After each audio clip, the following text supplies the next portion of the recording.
so long. We've been waiting for this time to begin. We ain't getting any older. I kinda feel a little younger.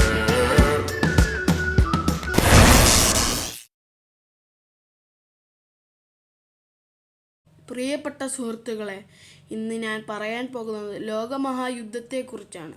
1914 മുതൽ 1918 വരെ ലോകത്തിലെ വിവിധ ഭാഗങ്ങളിലായി നടന്ന ഭീകരമായ യുദ്ധമാണിത്.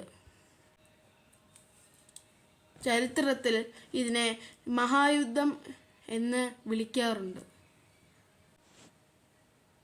പ്രധാനമായും യൂറോപ്പിലാണ് ഈ യുദ്ധം നടന്നതെങ്കിലും ലോകത്തിലെ ഒട്ടുമിക്ക രാജ്യങ്ങളിലും ഇത് ബാധിച്ചു.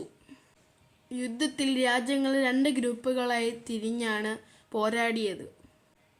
Allied powers Britain, France, Russia, Italy, പിന്നീട് അമേരിക്കയും ഇതിൽ ചേർന്നു. Central powers Germany, Austria, Hungary, തുർക്കി ഇതിൽ ചേർന്നു. പല കാര്യങ്ങൾ ഉണ്ടെങ്കിലും പെട്ടെന്നുണ്ടായ പ്രകോപനം ഫ്രാൻസ് ഫെർഡിനാൻഡ് എന്ന രാജകുമാരൻ്റെ വധമായിരുന്നു. ഓസ്ട്രിയ ഹംഗറി സാമ്രാജ്യത്തിൻ്റെ കിരീടാവകാശിയായിരുന്ന ഇദ്ദേഹത്തെ 1914 ജൂൺ 28-ന് സെർബിയക്കാരനായ ഒരു യുവാവ് വെടിവെച്ചു കൊന്നു. ഇതിനെ തുടർന്ന് ഓസ്ട്രിയ സെർബിയക്കെതിരെ യുദ്ധം പ്രഖ്യാപിച്ചു.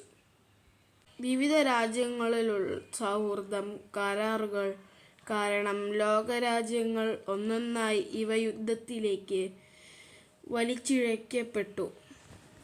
ട്രെഞ്ച് വാർഫെയർ സൈനികർ ഭൂമിയിൽ വലിയ കുഴികൾ കുഴിച്ച് അതിനുള്ളിൽ ഇരുന്നാണ് യുദ്ധം ചെയ്തിരുന്നത്. പുതിയ സാങ്കേതികവിദ്യ, ടാങ്കുകൾ, വിമാനങ്ങൾ, അന്തർവാഹിനികൾ എന്നിവ ആദ്യമായി വ്യാപകമായി ഉപയോഗിച്ചത് ഈ യുദ്ധത്തിലാണ്. 1918 നവംബർ 11-ന് ജർമ്മനി കീഴടങ്ങിയതോടെ യുദ്ധം അവസാനിച്ചു.